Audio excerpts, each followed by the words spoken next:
وَاعْبُدُوا اللَّهَ وَلَا تُشْرِكُوا بِهِ شَيْئًا وَبِالْوَالِدَيْنِ إِحْسَانًا وَبِذِي الْقُرْبَى وَالْيَتَامَى وَالْمَسَاكِينِ وَالْجَارِ ذِي الْقُرْبَى وَالْجَارِ الْجُنُبِ وَالصَّاحِبِ بِالْجَنبِ وَابْنِ السَّبِيلِ وَمَا مَلَكَتْ أَيْمَانُكُمْ إِنَّ اللَّهَ لَا يُحِبُّ مَن كَانَ مُخْتَالًا فَخُورًا۔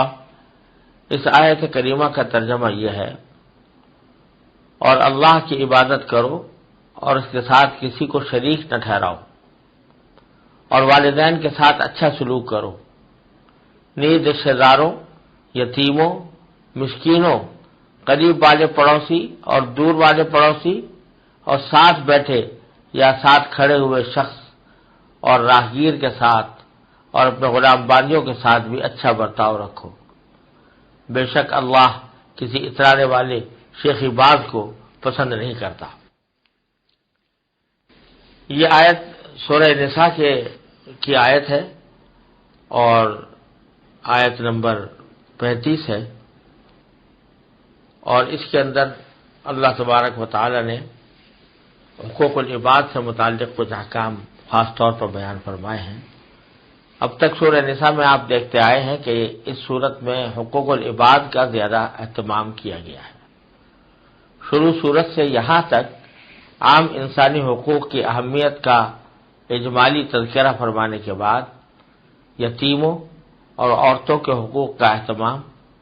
اور ان میں کوتاہی پر سزا، وعید، اور اس دنیا میں جو ان کی دو صنف ضعیف یعنی بچوں اور عورتوں کے ساتھ ظلم روا رکھا گیا اور ظالمانہ رسمیں اختیار کی گئیں، ان کی اصلاح کا ذکر آیا۔ پھر وراثت کے حقوق کا بیان آیا۔ اس کے بعد والدین اور دوسرے رشتہ داروں اور تعلق داروں اور پڑوسیوں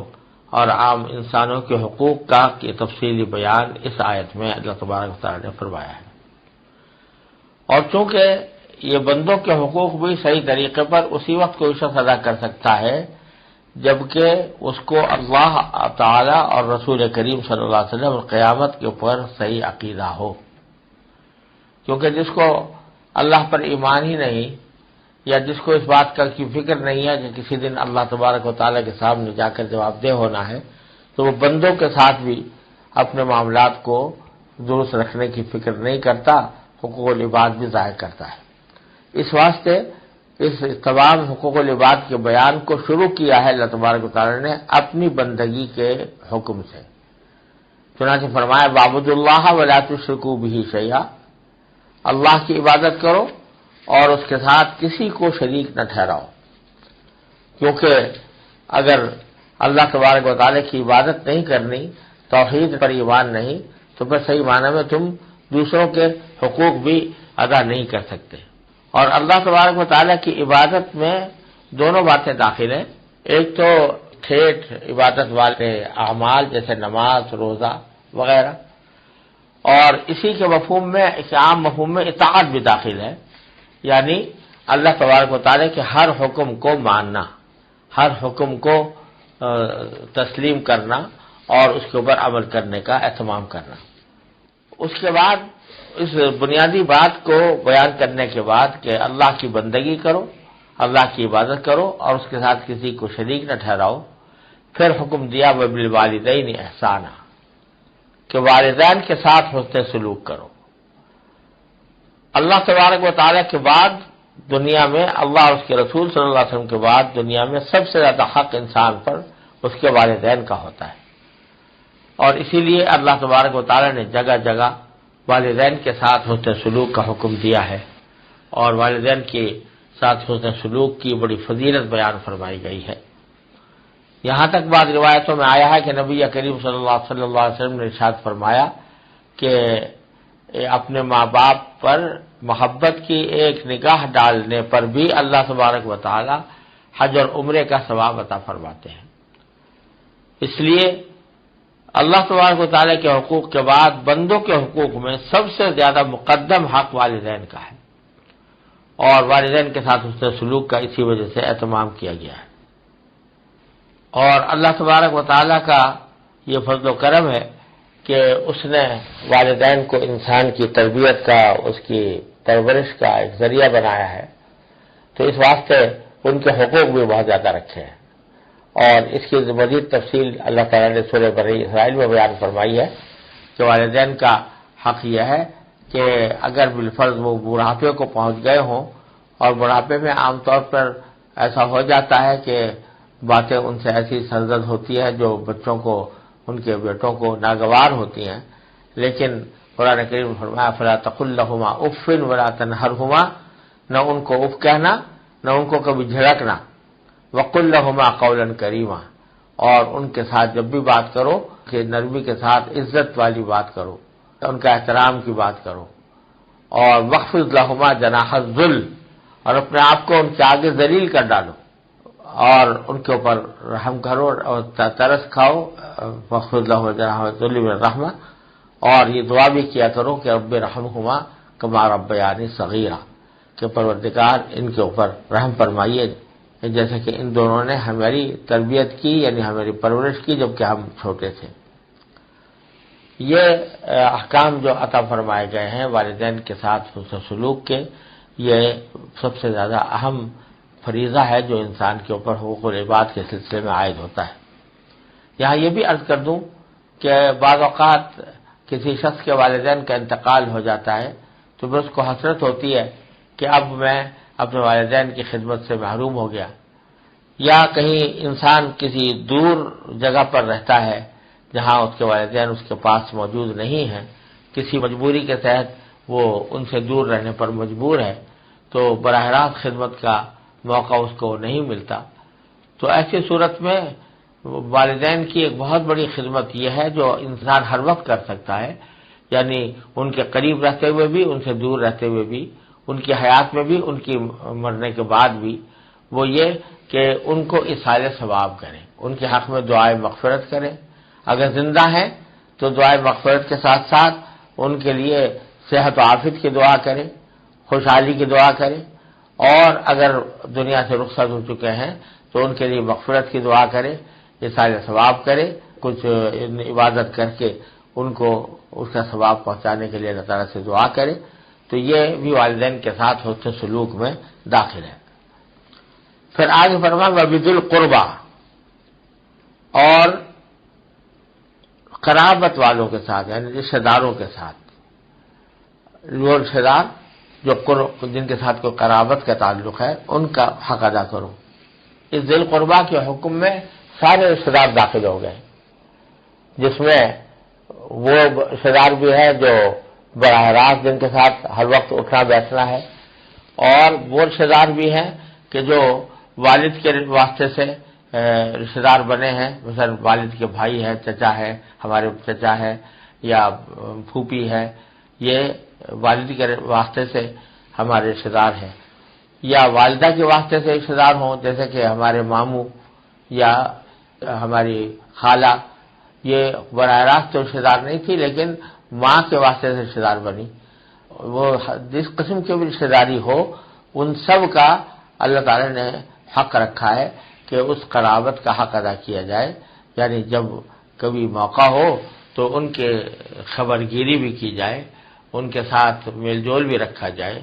اور ساتھ ساتھ یہ کہ ان کے دکھ درد میں بھی انسان شریک رہے، اگر ان کو کوئی تکلیف پہنچی ہے تو اس تکلیف کے ازالے کی فکر کرے،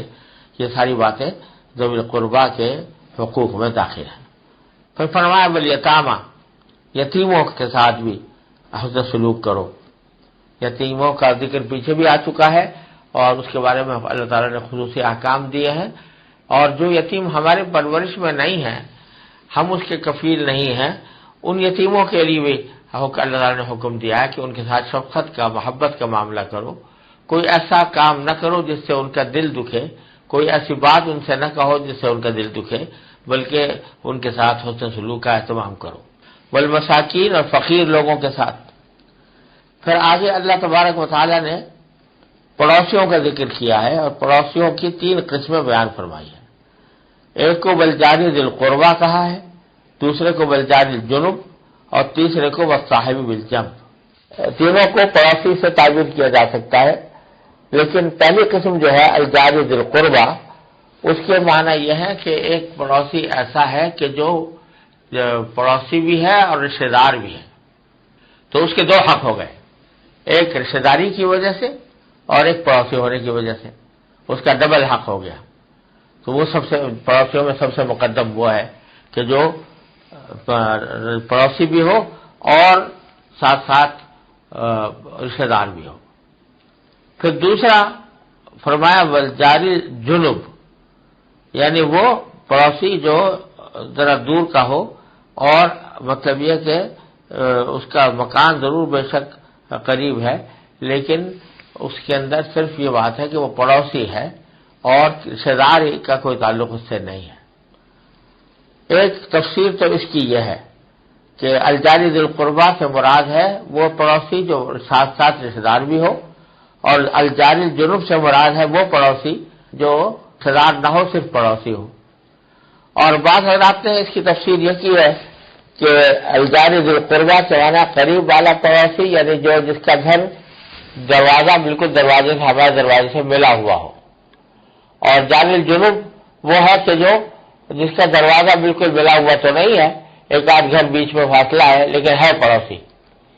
تو اس کو بھی اللہ تعالیٰ نے حق میں شامل فرمایا ہے. بہرحال چاہے یہ مراد ہو یا وہ مراد ہو، دونوں صورتوں میں ان کے حقوق بڑے اہم ہیں، اور پڑوسیوں کے ساتھ حسن سلوک کا خصوصی حکم دیا گیا ہے. اور ایک حدیث میں رسول کریم صلی اللہ علیہ وسلم کا یہ ارشاد مروی ہے کہ آپ نے فرمایا کہ جبریل علیہ السلام مجھے مسلسل پڑوسی کے حق کا اہتمام کرنے کی تاکید کرتے رہے، یہاں تک کہ مجھے اندیشہ ہوا کہ شاید یہ پڑوسی کو وارث بھی قرار دے دیں گے، وارثوں میں شامل کر لیں گے پڑوسی کو. تو اس لیے اتنا پڑوسیوں کا حق ہے، اور پڑوسیوں کے حقوق میں یہ داخل ہے کہ ان کی خبر گیری کی جائے، ان کے ساتھ حسن سلوک کیا جائے، ان کے ساتھ اٹھنا بیٹھنے کی ضرورت پیش آئے تو اس سے پرہیز نہ کیا جائے، اور پڑوسیوں کے حالات کا جائزہ لیتے ہوئے اگر ان کو کوئی تکلیف درپیش ہے تو تکلیف کا ازالہ کرنے کی کوشش کی جائے. یہ ساری باتیں پڑوسیوں کے حقوق میں داخل ہیں. تیسری قسم جس کا ذکر کیا گیا ہے اور وہ بڑی ہی نازک بات ہے، اس کو قرار دیا ہے صاحب بالجنب، یعنی عارضی پڑوسی. عارضی پڑوسی کا مطلب یہ ہے کہ وہ شخص ہے جو عارضی طور پر تھوڑی دیر کے لیے ساتھی بن گیا. مثلا سفر کے دوران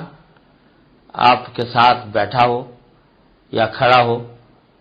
یا کسی مجلس یا کسی لائن میں لگے ہوئے اپنے پاس ہو، وہ بھی ایک طرح کا پڑوسی ہے. یا ایک ہوٹل میں آپ قیام پذیر ہیں اور آپ کے کمرے کے ساتھ دوسرا کمرہ میں کوئی دوسرا آدمی ٹھہرا ہوا ہے، وہ پڑوسی ہے. تو وہ صاحب بالجنب بھی، اس کے ساتھ بھی اچھے برتاؤ کی تاکید فرمائی گئی ہے. اور یہ فرمایا گیا ہے کہ اگرچہ اس کا تمہارے ساتھ رابطہ بہت تھوڑا سا ہے، تھوڑی دیر کا ہے، جب تک سفر ہے جب تک ساتھ ہے، سفر ہونے کے بعد جدا ہو جائیں گے، لیکن اس سفر کے تھوڑے سے ساتھ کے اندر بھی تمہارا اس کے ساتھ سلوک ایسا ہونا چاہیے کہ وہ اس کے دل پر ایک نقش چھوڑ کر جائے. ایسا نہ ہو کہ یہ سوچ کر کہ تھوڑی دیر بعد تم جدا ہونے والے ہیں، اگر ان کو چاہے تھوڑی تکلیف پہنچا دے تو کچھ ہو جائے گا نہیں. یہ خیال بڑا غلط ہے اور یہ غیر انسانی خیال ہے، بلکہ اس کے ساتھ تھوڑی دیر کے لیے بھی جو شخص ساتھ ہو رہا ہے تو اس کی بھی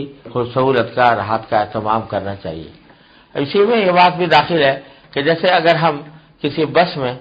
یا کسی ٹرین میں ریل گاڑی میں سفر کر رہے ہوں اور وہاں پر ہمیں ایک آدمی کو بیٹھنے کی اجازت ہے، تو اگر ہم اس میں زیادہ جگہ گھیر کر اور خود اپنے لیے زیادہ جگہ حاصل کر لیں اور جس کا حق تھا بیٹھنے کا اس کا حق مار لیں، یہ بھی صاحب بالجنب کے حقوق کے خلاف ہے.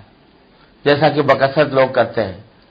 کہ خاص طور سے بسوں کے اندر اور ٹرینوں کے اندر زیادہ جگہ گھیر کر وہاں پر اس کو اپنا بستر بچھا دیتے ہیں، اور جو دوسرا آدمی بیٹھنا چاہتا ہے اس کو بیٹھنے کی بھی جگہ نہیں ملتی.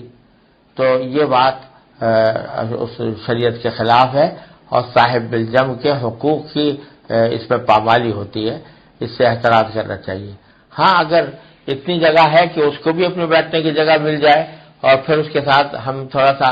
کشادہ ہو کر کھل کر بیٹھ جائیں تو پھر بے شک ایسا کرنے میں کوئی مذاقہ نہیں ہے. لیکن جبکہ اس کو تو بیٹھنے تک کی جگہ میسر نہیں اور آپ نے اپنے لیے لیٹنے کی جگہ بنا لی، تو یہ ایسی جگہوں پر کرنا درست نہیں ہے جہاں سیٹیں باقاعدہ لیٹنے کے لیے ریزرو نہیں کی جاتی۔ تو صاحب بالجم کے حقوق کا بھی قرآن کریم نے بڑا اہتمام فرمایا، اور پھر اس سے بھی آگے بڑھ کر فرمایا وابن السبیل، راہگیر، مسافر، یعنی اگرچہ وہ سفر میں آپ کے ساتھ نہیں ہے، آپ نے اس کے ساتھ کوئی راستہ طے نہیں کرنا، لیکن وہ سامنے سے گزر گیا، آپ کے ابن السبیل ہے، سامنے سے گزر گیا، یا مسافر ہے، اور مسافر ہونے کی وجہ سے آپ کا اس سے سامنا ہو گیا، تو اس کے بھی کچھ حقوق ہیں۔ اس کے حقوق یہ ہیں مثلا کہ اگر وہ راستہ پوچھنا چاہے تو آپ اس کو راستہ بتائیں، صحیح راستہ بتائیں، اس کی مدد کریں، اگر وہ کسی غلط راستے پر چل پڑا ہے تو آپ اس کو بتائیں کہ صحیح راستہ یہ ہے، یا اگر وہ خیال ہے کہ یہ کسی ایسی جگہ سے گزر رہا ہے کہ یہاں پر ان کو پتہ نہیں چلے گا، ٹھوکر کھا کے گر جائے گا، تو ان کو بتا دینا کہ آگے ایسی جگہ ہے، آپ اپنے آپ کو اس ٹھوکر سے بچائیں، یا اور کسی طرح کی تکلیف پہنچنے والی ہو تو اس تکلیف سے ان کو بچانے کا اقدام وہ بھی اس کے حقوق میں داخل ہے۔ پھر فرمایا وما ملکت ایمانکم، اور تمہارے غلام باندیاں جو تمہارے ہاتھوں کی ملکیت ہے۔ یہ غلام باندیاں اس وقت جس زمانے میں قرآن نازل ہو رہا ہے اس زمانے میں غلام باندیوں کا عام چلن تھا، ساری دنیا میں غلام باندی ہوتے تھے۔ اسلام نے بھی غلام باندی کے سسٹم کو فوراً ختم نہیں کیا بلکہ اس کو باقی رکھا، کیونکہ اس وقت اس کا ختم کرنا ممکن نہیں تھا، لیکن اس میں اصلاحات ایسی کی ہیں کہ جس کے نتیجے میں وہ غلام باندی کا رشتہ بھی ایک بھائی چارہ بن گیا۔ چنانچہ خود رسول کریم صلی اللہ علیہ وسلم کا ارشاد ہے کہ اخوانکم خولکم، تمہارے بھائی ہیں جن کو اللہ نے تمہارا غلام یا باندی بنا دیا ہے، تمہاری بھائی بہنیں ہیں جن کو بنا دیا ہے۔ جعلہم اللہ تحت ایدیکم، اللہ تعالیٰ نے ان کو تمہارے ہاتھوں کے نیچے رکھا ہے۔ فاطعموہم مما تطعمون والبسوہم مما تلبسون، جیسا تم کھاتے ہو ویسا ہی ان کو کھلاؤ، جیسا تم پہنتے ہو ویسا ہی ان کو بھی پہناؤ، اور ان کو کوئی ایسی بات کا مکلف نہ کرو جو ان کی طاقت سے باہر ہو، اور اگر کوئی مشکل کام ان کے سبب کیا تو ان کے ساتھ ان کی مدد بھی کرو۔ یہ سب تفصیل نبی کریم صلی اللہ علیہ وسلم نے بیان فرمائی ہے غلام باندیوں کے ساتھ۔ اور جو اب الحمدللہ غلام باندی تو اب رہے نہیں، اور غلام باندی کا نظام اب جاری بھی نہیں رہا، اور نہ کوئی شرعی طور پر غلام باندی موجود ہے، لیکن آقا اور ملازم کا رشتہ تو اب بھی موجود ہے، یعنی کوئی شخص کسی کو مزدور رکھ لیتا ہے یا اپنے گھر پر کام کرنے کے لیے ملازم رکھ لیتا ہے، تو اس کے ساتھ بھی حسن سلوک اسی آیت کے تحت واجب ہے، کیونکہ غلام باندی کے ساتھ اگر حسن سلوک کا حکم دیا گیا جو انسان کی ملکیت میں ہوتے ہیں، تو جو نوکر کہ جو انسان کی ملکیت میں نہیں ہے اس کے ساتھ تو حسن سلوک کا تو بطریقہ اولا اہتمام کیا جانا ضروری ہوگا۔ اس واسطے اس آیت کے تحت ہمیں حکم یہ بھی دیا گیا ہے کہ ہمارے گھر میں جو لوگ کام کرتے ہیں یا ہمارے دفتروں میں جو ملازم ہیں یا ہمارے ماتحت ہیں ان کے ساتھ حسن سلوک کریں۔ یہ نہیں کہ افسر بن گئے تو افسر بننے کے نتیجے میں ان کے ساتھ تحقیر آمیز رویہ اختیار کر لیا، ان کے ساتھ ان کی تذلیل کی یا ان کو کوئی دکھ دیا، یہ ساری باتیں اسلام کی تعلیمات کے خلاف ہیں، اس کے بجائے ان کے ساتھ حسن سلوک کرنے کا حکم ہے۔ پھر اللہ تعالیٰ نے فرمایا آگے ان اللہ لا يحب من كان مختالا فخورا، اللہ تبارک و تعالی بے شک کسی اترانے والے شیخی باز کو پسند نہیں کرتا۔ مختال کے معنی ہے اترانے والا، اور فخور کے معنی ہے اپنی شیخیاں بگاڑنے والا۔ یہ در حقیقت ایک بڑے مرض کی نشاندہی کر دی ہے کہ اکثر اوقات یہ جو حقوق العباد ضائع ہوتے ہیں وہ بڑائی اور تکبر کی وجہ سے ضائع ہوتے ہیں۔ انسان اپنے آپ کو بڑا سمجھنے لگتا ہے، اس کے دل میں تکبر آ جاتا ہے، دوسروں کی حقارت آ جاتی ہے، اس کے نتیجے میں یہ دوسرے لوگوں کے حقوق پامال کرتا ہے۔ تو یہاں صاف صاف اللہ تعالیٰ نے فرما دیا کہ جو شخص اس طرح کا اترانے والا ہو، تکبر کرنے والا ہو اور فخور ہو یعنی شیخی باز ہو، اللہ تبارک و تعالیٰ اس کو پسند نہیں کرتا، لہذا اپنے آپ کو اس یعنی تکبر کی برائی سے اپنے آپ کو بچانے کی کوشش کرو۔